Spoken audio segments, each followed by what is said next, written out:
شوال کے 6 روزے رکھنے کا ثواب۔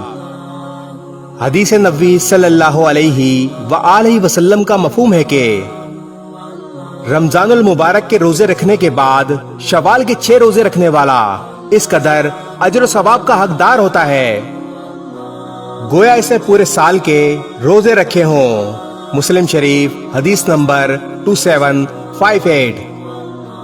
شوال کے روزے عید کے فوراً بعد یعنی عید کے دوسرے دن سے تسلسل کے ساتھ رکھنا افضل اور مستجب ہے، لیکن اگر کوئی شخص اس مہینے کے آخر تک وقفے سے ایک اور دو کر کے رکھنا چاہے تو بھی رکھ سکتا ہے، اس میں کوئی حرج نہیں، البتہ شوال کے مہینے میں ہی 6 روزے مکمل کرنے ہیں۔